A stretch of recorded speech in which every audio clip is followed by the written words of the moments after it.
Hello everyone, happy Sunday and welcome back to the Second City podcast. My name is Daniel Sketchley. And I'm Callum Dan. I say happy Sunday because we're recording this hot off the press. The Villa game literally just finished, like We're what, half never an this hour ago? proactive. We're not, no. So it's quite nice actually. It's all very very up to date. I think we're kind of pretty at it this week for a change. How are you, Cal? Are you keeping well? Yeah, not too bad. Had a work trip, which is why we didn't do a pod last week or the week before. But yeah, went very well. It was nice, hot, sunny, and it's freezing back here. Yeah, deceptively cold. Weather's picked up, but it is cold. It's very nippy. But I'm glad to hear that. Shall we get straight into it then? Because we had the international break, then we've had a couple of games since we got back. So I think we'll start with Villa this week, then we'll come back to Blues, and then have a little chat about some other things as well. You just drew Sunderland away 1-1. I think I can't remember if I said it on here or if I said it to you. I think Stadium of Light, I think is a point gained normally if you go into Sunderland to getting a point this season. And I did put in our But group chat yesterday that a point would be a good result. Obviously, context matters. Context in matters. this. Yeah, so what we saying? How you feeling? Drew 1-1, scored finally. Um, obviously because the game has just finished. I haven't had time to really reflect on it, and so it's. I mean, look, it's disappointing. The start of the season's been nothing short of dreadful. Maybe not. Yeah, it has. It's been terrible. We have finally scored in. We've scored in back-to-back games thanks to two goalkeepers basically throwing it in the net twice. Sure, yeah. Um, but what I would say is the last three games, while effectively we've drawn all of those games, which includes, I know we lost on penalties to Brentford, but we've basically drawn the last three games. It has been better than the opening three games. There has been an improvement. Today was a weird one where context matters because you wouldn't really have guessed that Sunderland were down to 10 men for an hour of the match. Um, but we had the chances to win the game. And it's really frustrating because in the last two games, so Brentford and this one, we've somehow managed to scrap our way into the lead, had a great chance to make it 2-0, not taken it, and then minutes later have conceded to make it 1-1. Jadon Sancho hit the post at Brentford, and then Donyell Marlin's gone through one-on-one today. I think, and he goes towards his right hand side, which is his stronger foot, but in towards the defender, as whereas if he keeps going on the left, the space is opening up.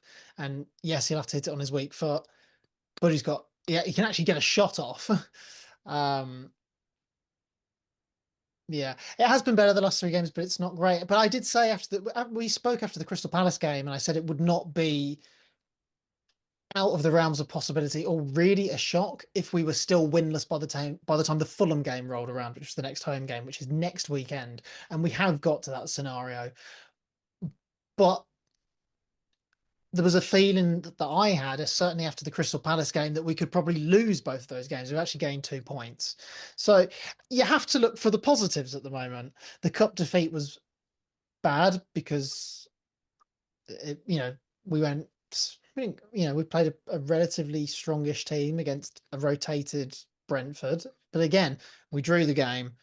You just lost on penalties. So there's again context matters. There's been a lot of poor performances. Players that and there's lots of similarities to the start of last year, where because we started a bit slowly last year, we just picked up some results on the way, and we were talking about Leon Bailey. Where is he? Where's his form? And we're seeing that again this year, but with different players. Morgan Rogers had an awful start to the season. He's just been crowned PFA Young Player of the Year for last year. You wouldn't think it on the first few games of the season. Donyell Marlin came on today. I thought it was rubbish, dreadful. Missed a great chance. I think he's partially at fault for the equaliser again, and this is why I've always said that he's not in the team. People keep going, "Why is Marlon not in the team?" His defensive side is appalling, and that's why he doesn't start games unless he's playing as the number 9. Because off the wing, his defensive side lets us down. It cost us points against West Ham at home last year and Man City away, and he's partly at fault for this today. Evan Gesson, the new signing, 30 million quid, already looking like a bad buy. Really? Hmm. We've never had good luck plucking players out the French league for one reason or another. I don't know why we keep continuing to do it. Maybe that curse will end one day. But for 30 million quid, when we've spoken so much about the spending constraints that we had this summer, to spend 30 million pound on a player that is not been very good and is Sure. not really a guaranteed starter anyway, is concerning. Um, but yeah, it's I think, you know, yeah, I don't know. It's a bad draw. Lost for words. Yeah, it's a bad. There's no way at the start in pre-season we could have seen this start coming.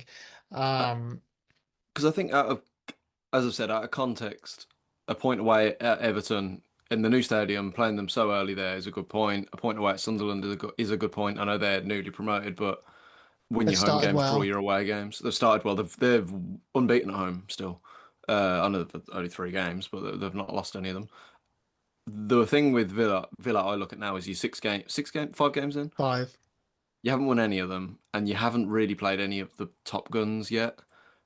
I'm not counting Nuke. I know there's again Everton, Sunderland away, not that easy. Palace are a bogey team for you. Uh, Brentford away with Keith Andrews was obviously in the league. It's a tough one because it was his first home game. Newcastle, I And know Brentford are away is always a difficult away game for everybody. I mean, we saw Chelsea went there and didn't win the other week. Their home form's always been good, and I think when you're one of those teams that I know Brentford have been up for a couple of seasons now, but everyone's tipped them to go down. The newly promoted sides, a lot of them tip to go down. The home form is so important, and yeah. that's why you see that the atmospheres are good and intense and intimidating. And those games where you look at on paper and go, oh yeah, well we should probably win there, are difficult. Nottingham Forest, they didn't beat Burnley yesterday, so away games in the Premier League are arguably tougher than they've ever been. Yeah, I agree. I think my point is you can't keep making it. If I were a Villa fan, at what point do you stop making excuses, if you know what I mean? Because Yeah. your fixtures are only going to get. I know Fulham is a winnable game. You wouldn't be shocked at home if you went and beat them. But, at some point, surely you're going to come into a run soon where you're going to have to play, the top guns. I know Newcastle are a very good team, but they're not, obviously they're not like Liverpool or Arsenal or Man City or one of them, are they? And the So context of yeah, that it's not game looking matters great. as well. They had no striker. Yeah, yeah. Um, you know, Yeah, exactly. Like you can take the context, say, oh, Palace are a bogey team, so that is maybe something to bear in mind. And you had all the stuff going on with Mart. Was that the game where you had? Was that around deadline day? You had all the stuff with Martinez going on and so on. the Crystal So Palace that, game was the Martinez one. Yeah. yeah, so that negative, obviously that was maybe a bit unfair on you and was negatively affected you. But then you had other things like that, yeah, like the Isak thing, not playing for Newcastle and all that hanging over them that maybe benefited you slightly, that you didn't take advantage of. Do you think that this set of players has got it in them to turn this around? Is this the tone for the season, do you think? Now, have your expectations of the season changed now? I think it's important not to get too carried away in the negative spiral because it's so easy to do, especially on things like social media. And we've only played 5 league games. It's still very early in the season. You think about when Andoni Iraola went into Bournemouth. I think they were winless in their first 10 games. And okay, slightly different story, but they stayed up comfortably when everyone tipped them to go down, and they've turned into a very, very good side. Um, the first few games of the season, there was so much stuff off the pitch that was bleeding on, I think, which has not helped. And the performances have been a bit better. I mean, we should have won today. We had the chances to win the game. They talked about the Marlon one. Watkins Cash had a great chance in stoppage time. But then you also see things like Daniel Marlon trying to bicycle kick it in the 95th minute. And as a result, I don't know if it's the exact reason why, but Unai Emery walks down, shakes Egregious's hand and walks down the tunnel with 30 before the whistle goes. And it's things like that that are worrying. That's Yeah. concerning because that's the sort of thing that feels like the wheels are falling off slightly.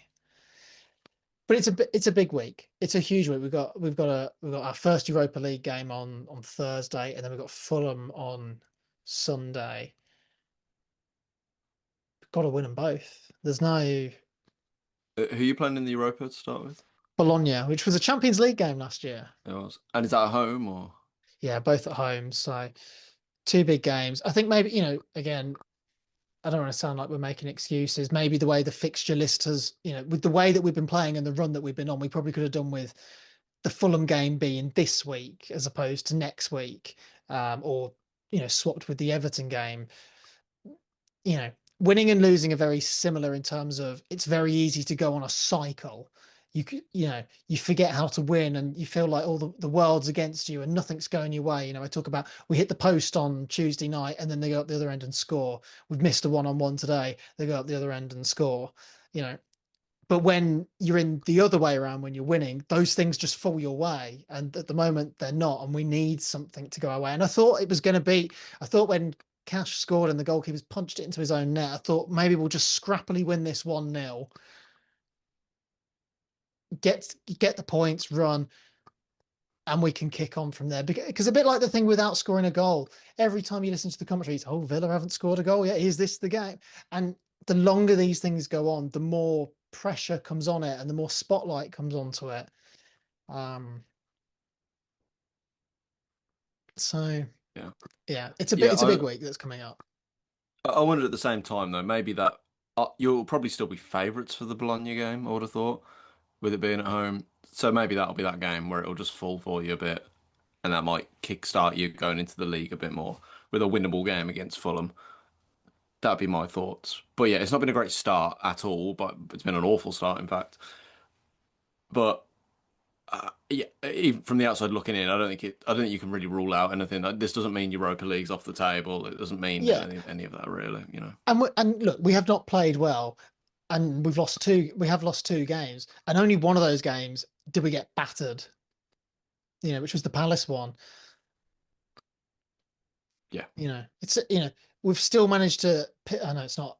We're talking about very small positives here, but we've not played well. We've had all these things. We've still picked up a few points here and there, and who knows how important they'll be at the end of the season.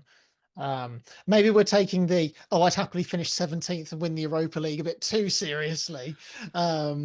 But you would take it, But that's yeah, you would take it. I mean, don't get me wrong, it's not fun to be in the league part of that, but sure. yeah, you definitely take it.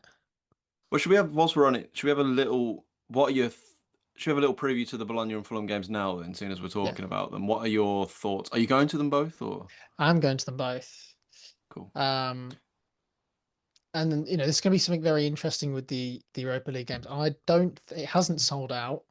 It's certainly gone to general sale, and was always the worry with ticket pricing of you make the games too expensive.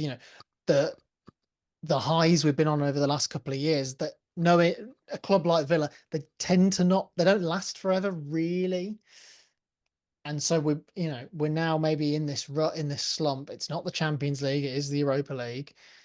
The ticket prices are very high and it hasn't sold out. So Which is a shame. Maybe it's because it's a team you did play on a bigger again, stage last again, season. doesn't help. But even still, when Red Bull Salzburg rock up, that's or we've got Maccabi, and I think Young Boys is the other one as well. So, there's no real glamour tie Sure. in there, and it is quite expensive. The ticket prices are very expensive, Oh, especially if you're it's not going to, especially if you're not going to all of them. outrageous. Because if you go to all of them and you buy them all in one go, you get a bit of a discount on it. They're still expensive, but We've said before as well, like even a home game, it's not.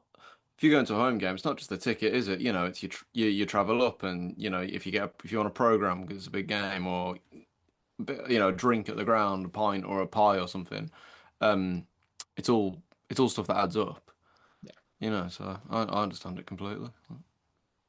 yeah. So it's that's something to keep in mind. But it's going to have to be a ferocious Villa part that we know it can be because the players need the lift. I think so. Look, it's a big week. It's a huge week, and we have to really win both games. But I suppose let's just take one at a time. Bologna, we can part the Premier League for a few days. And I mean, if there's a man who knows how to win the Europa League, then it's going to be Unai Emery. So we were before a few weeks ago, we were the bookies' favourites to win this competition. I don't know why they'd give us that title, but I don't think we are right now. But it's a long season. I mean, PSG. I mean, you look at them in the Champions League last year. Imagine saying in November or January when they didn't even make the top eight that they'd win it at the end. Nobody would have believed you. So Well, Argentina lost their first game at the Qatar World Cup. Remember that? that's true. Um, what you thinking for Bologna? Win, draw, lose?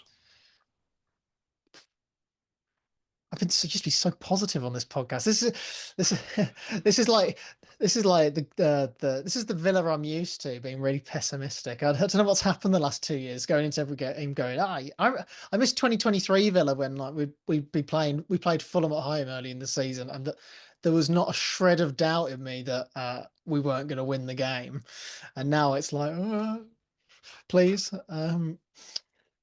Bologna a draw, probably another draw, score draw. I can see. Fulham at home, I think we'll win, but they've started the season quite well. But I think we'll have to just got to find a way to win a game, and that's why I was really hoping we'd win today. Even though it wouldn't change any of this going into the next week. That we'd look at those two games going, they must win. We have to win them. It just would have made everyone just calm down a little bit. So. Okay, well, we'll keep tabs on that one then, and we'll check back in on that soon after the fact, I think. Shall we move on to Blues then? Yeah, because you've had a bit of a sticky patch as well over the last few weeks. We've not really been able to cover it because we haven't done a pod, but you did win on just about win on Saturday. You had a bit of luck go your way with an offside earlier on in the game, but you've managed to nick it at the end. And big man Lyndon Dykes, he's done it again. He, he has his uses. I've always said it. He's not R9, but he has his moments. And also Lyndon Dykes, he has only scored like 6 or 7 goals for Blues, I think, if that, if that. Um, but he is a big game player. He scores big goals. Honestly, I mean, he's played the on the only big goals. stage for Scotland, hasn't he? You know, he's played Yeah, at the Euros. Did he? He must have played at yeah. the World Cup. Oh, they weren't in the World Cup, were Oh, they? they But weren't in the he World plays Cup. in He's like played all at the. 2 Euros, hasn't he? So. I think so, and he plays. He's like their main. Him and Shay Adams are like leading the line for them. But yeah, he scored a winner here, 94th minute yesterday against Swansea. He scored the 98th minute winner against Blackburn the other week. He scored the winner in the EFL Trophy final last season against Bradford. You didn't win the EFL trophy, Dan. Did I say the final? Yeah. The semi-final. The semi-final I meant to say. Don't remind me. I don't know if he got on the pitch in the final. I don't. Oh no, he's injured, wasn't he? He scored against Wrexham away. So he does score. He scores big goals, and that's what you need. And again, not maybe other than Marvin Duksh, I don't know if anyone else in our team would have scored that goal. You know, just a quality cross into the box from Patrick Roberts, the two subs combining. But I'll get onto that a bit more in a bit more detail in a minute. Yeah, as you say, but hit our first sort of sticky patch of the season. I think we talked about the Port Vale game in the last episode, which was not very good at all. And then we lost to Leicester, was it 2-0? And then we lost to Stoke, obviously, last week, 1-0 away as well. Obviously, Stoke were on a good run, but by all accounts, didn't lay a glove on them, really. Very passive and just not creating chances. And all a bit of a come down after that first game or two. Like the Ipswich game was so exciting for the first game against Ipswich. And obviously, then got a couple of wins against Blackburn and Oxford and so on. So, yeah, a bit of a come down. But thankfully, we did beat Swansea 1-0 yesterday. First half, I thought Swansea were the better team. Like, like I wouldn't say considerably, but they were definitely the better team in my opinion. That Vipotnik really, real handful of a number 9. And yeah, I don't know if you've seen the offside. They had a goal ruled out for offside, and it is clearly onside. Like I know the camera angle's not amazing, but it's clearly onside. So we absolutely got away with one there. But Uh, that's the life of no VAR in the championship. That went your way this weekend. You'll have one that'll probably go against you later on this season. It's just the way it goes, really. yeah, absolutely. So we really got away with one, and I must say Swansea I thought were very good on that first half. Moved the ball really nicely. They're kind of like the Swansea of old, if you know what I mean, like the sort of Well, they had a Laudrup good era result in Swansea midweek, or but they beat Nottingham Forest in Forest. midweek. Yeah, absolutely. I think they've just got a good team. They move the ball really well. I thought they kind of looked like what we're trying to be, if you know what I mean. And then you got a big number 9 up front with Vipotnik, who kind of reminds me of like I was going to say Modric, ironically. Mitrovic is the one I mean. Yeah, they were good, and at least we're creating a few chances in the first half and building a bit more. But then second half, we were definitely the better team. I thought we were considerably better second half and looked just a bit more. I wasn't really seeing that the patterns of play, if you know what I mean. But we were still making chances. I felt we were still trying. We're still trying to play like how we played last season, but where we had so much control of everything. But that's because now we've stepped up and the quality of opposition is so much considerably better that we're not getting that style across, if you know what I mean. And it's much harder to just get the ball down and play. And that sort of super controlled, quite hesitant style of play hasn't actually translated that well, which is why we've not been making these chances in the last few games. But yesterday it was an improvement. Uh, Davis made a few changes, which on seeing the team, I was a bit kind of raised an eyebrow at Lewis Kumas coming in, and then obviously Phil Neumann being dropped as well for Jack Robinson, who we just brought in from Sheffield United. I think the logic there was more that I think Jack Robinson's left-footed, so playing him on the left hand, he could play on the left-hand side of defence. Clara could go back to the right-hand side of defence. And look, we kept a clean sheet. The defence played well, so it does seem to have worked. So credit to Davis for that. Although I don't know, dropping Neumann to me, that is Neumann. I wouldn't say it was a statement signing because it wasn't, but he's like a good player, you know. And I think it'd be quite odd to see him. I'd be surprised if he doesn't find a way to force himself back into the team. But after keeping a clean sheet now, I think Robinson probably has to play in the next game alongside Clara. And then obviously he played Marvin Duksch, gave him his first start. Obviously we've brought him in from I think from the German league, wasn't it? Was it Werder Bremen? I want to say. But weirdly, it still looked like it looked like he was playing as the nine still, and Stansfield was playing behind him as the 10. So he's mixed a few things up. But look, we've won. It's worked out, and yeah, that goal in the last 94th minute in front of the Tilton, proper Duke heritage. Like, just I love that kind of goal. Like deep cross, back post header, right in front of us, crazy. That was proper limbs. It was a great vibe coming out. So really good. So overall, not a massively convincing performance, but definitely a step in the right direction. A much better second half. And so yeah, really encouraged by it. And I think Patrick Roberts coming off the bench, putting that cross in, I think he is class, and I think he has to start. I'm still not quite sure on Kumas. I think he has his moments, and I think he will have a use in the team. I see him more as an impact player personally coming on, and I think players like Roberts and when he's fit, Keshi Anderson should be starting ahead of him, in my opinion. And then the one in the team who I really want it to work out for, and I think it will work out for, is Kyogo. Obviously, the striker we've got from Rennes, who was at Celtic. Still hasn't scored in the league. Did score in the cup the other week. Still hasn't scored in the league. Has missed some big chances. He missed another one yesterday at 0-0 where he's put through one-on-one and he's just completely scuffed his shot and he absolutely should be scoring. But I think he looks so. I still think he looks so good. He's so quick. His touch is great. He finds space so easily. I just it's a tough one now because Davis. We've got a big squad now. And there's no way we've got a lot of like in inverted commas star players if you know what I mean. There is Yeah. no way you can't get them all in the starting 11. It is impossible. You cannot get Stansfield, Kyogo, Dutch, Gray, Roberts, Peck, Iwata, Tommy Doyle. You can't get them all in the same starting 11. So you have to naturally make a sacrifice somewhere here and there. And I think the slow start can partially be attributed to Davis still doesn't know how, and that's okay. I'm not blaming Davis for this. He still Yeah. doesn't know Does he the know his best best balance 11 yet. yet? Yeah, and it's like, does Kyogo need a Dutch alongside him or a Dykes alongside him or something like that to get the best out of him? But then you have to drop Stansfield, and that's not going to happen. And then does that mean you have to bring Tommy Doyle deeper if he's going to play? Well, then are you taking out Pekka Iwata because they've been an absolute mainstay at everything we've done? So I don't know the solid answer, but part of me really wants. To me, Kyogo has I would just keep playing Kyogo until it works. He's come off the bench the last couple of games. He's not started him against Stoke or against Swansea yesterday, which is a shame.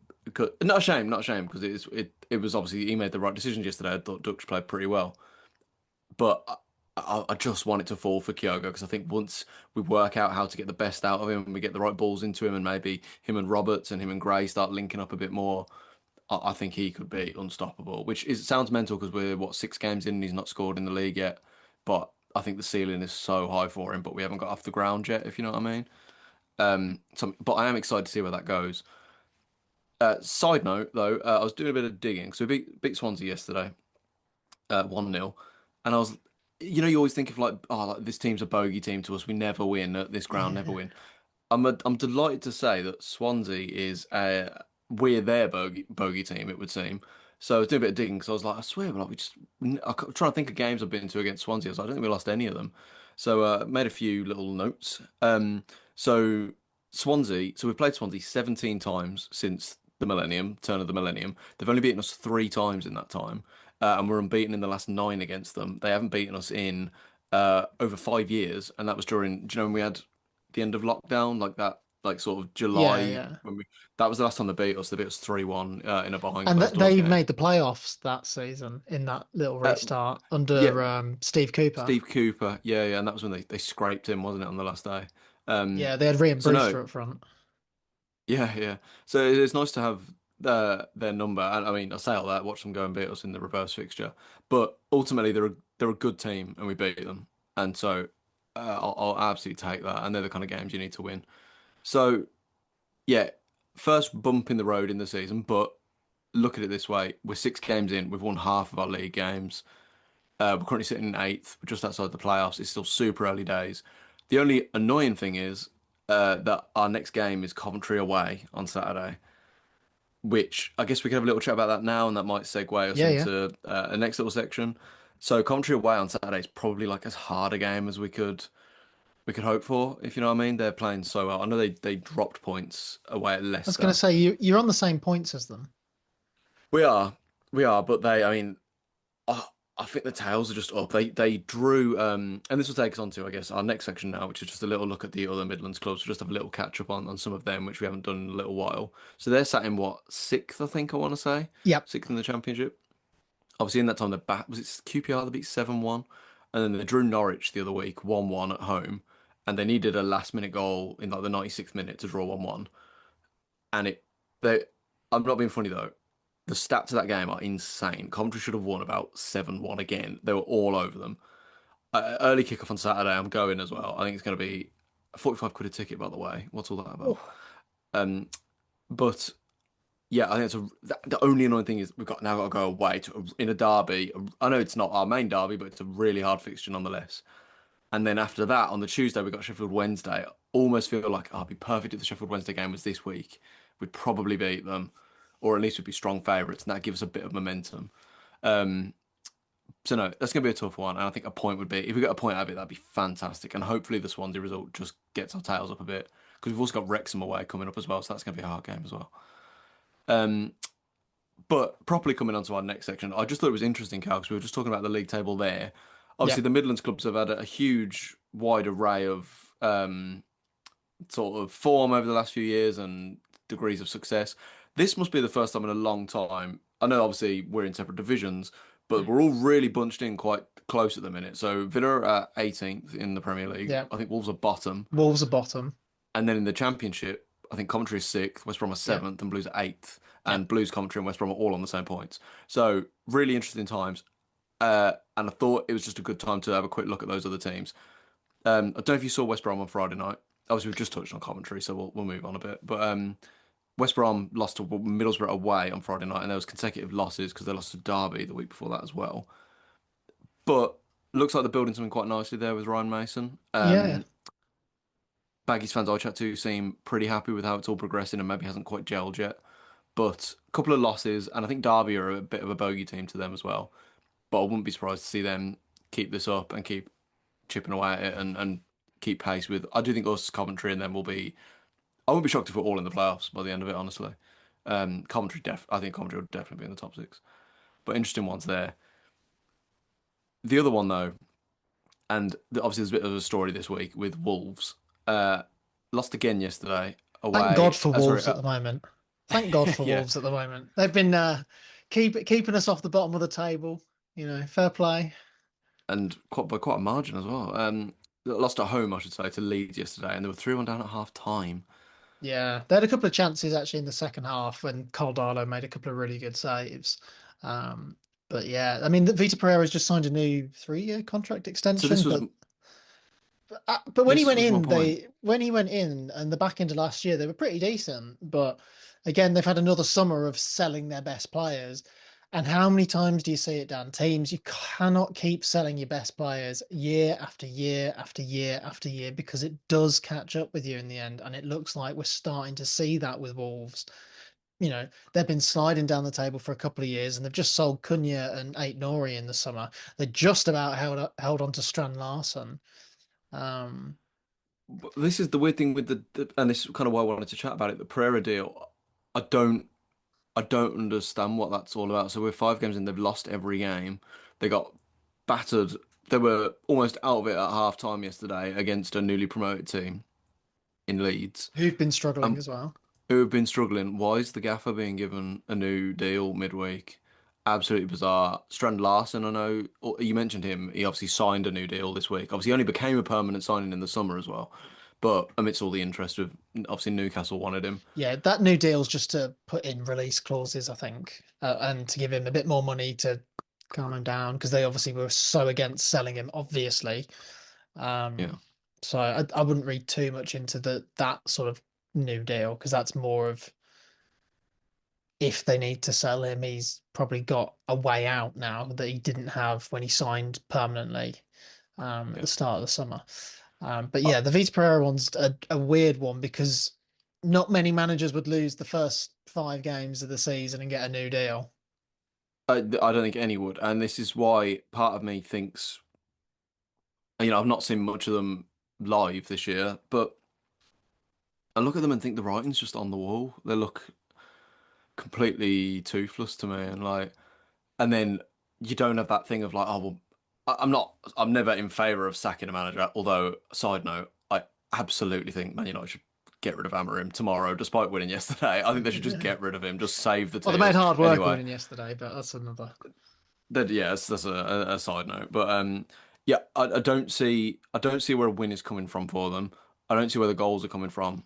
And I don't see a saving grace of a new manager coming in and just performing a miracle and getting someone I don't know who's available at the minute, but um, I They just remind me a little bit of us when we went down year after year of selling your best players, and eventually you just sort of run out of steam. They look like a team in need of some real freshness and rejuvenation. yeah, and I wonder if they've just naturally had their life cycle of it happens with teams when they come up and they're like a complete like you said they're like a breath of fresh air. They come up, it's amazing, have some great years, maybe flirt with Europe a bit, and then naturally they're like that cycle kind of just ends. Like I think of us in like the noughties where we did that with Bruce, and then we There's so, naturally there's like so many examples of it. Leicester, Southampton. Southampton. I think are a great example where they had 7 8 years and it was just cushy, and then it just caught up with them eventually. And getting ahead of themselves. Watford are another one. So Wolves, I'm pretty sure this is their 8th season in the Premier League in this stint since they were last got promoted. So that is a long time. And I think they're one of the few teams. I think the argument against them being relegated is is hard to say because I think they are one of the very few teams whose squad is undeniably worse than last year's. And they only just, if it wasn't for 3 awful teams last year, they'd have gone down like easily. Teams like Sunderland and Leeds, they are at least better than they were last year because they've spent some money on their And championship squads. Burnley as well. Burnley aren't glamorous, but they're not going to let many goals in. I don't think they're going to Yeah, score many either, but they're very resolute. they got a fighting chance, haven't they? So yeah, that's a little just side note on Wolves. Obviously, there's the story this week with Vita Pereira, but very But interesting times one in the last West one last Midlands. thing on that though, Dan. What I would say is a little bit like what I said in the Villa part of this podcast is we are only 5 games into the season. We're so early and so much can change. We're still in mid-September, Yeah, so of course. you know the back end of May it's a long way off, and a Yeah, lot will absolutely. change, and a lot can and probably will change over the next 8 months or so. Absolutely. Did you have any other points, Cal, or shall we wrap it up there for this week? One last one, just while we're talking about the other Midlands clubs, is that Albert Adoma scored again for Walsall Oh, yesterday. Came off the bench late on, scored, got his walking stick out at the end of the game to so walk around the pitch. I just that celebration cracks me up because it's just a middle finger at Steve Bruce for telling him he was too old at Aston Villa, and so it's just been his celebration for the last 5 or 6 years. easily the most we played QPR when he was there about it must have been I think it's about 3.5 years ago. I think it was when Bowyer was the Blues manager and they beat us at St Andrews. Chuks Aneke scored for Blues that day for context. And they beat us 2-1. He scored the first goal and it was in front of us and he ran the length of the pitch and did like a dance number in front of the QPR fans for Yeah, his celebration. And it was the most ridiculous, never ending, over the yeah. top celebration. I remember like in person thinking like, is the ref gonna like speed this up? Like Yeah. what's going on? Like we need to get on with the game. And it was early on as well. It was really over the top. See, I did see a link to it and I quickly Yeah. flicked He on d- he past it. he does love a good celebration, does Uncle Albert. But As I've learnt the hard way, sadly. Um, cool. Well, I think that just about wraps us up for this week then. So mixed fortunes for our clubs this week, but we will be back very soon. Enjoy the Bologna game, Cal. I'll try and enjoy Coventry away. It'll be interesting to see how that all goes. well, And until think of it then, like this, Dan. Coventry away isn't going to be like the first time you did Coventry away on this podcast when Rooney was your manager. You were terrible. yeah, The closest you came to a goal was when the ball got kicked into row Z. yeah, And maybe at Villa Park we'll play the Champions League anthem by mistake rather than the Europa League anthem. Because they owe us one from the PSG game. that would be pretty full circle. Until then, see you next time and keep right on. See you next week, Dan, and up the Villa.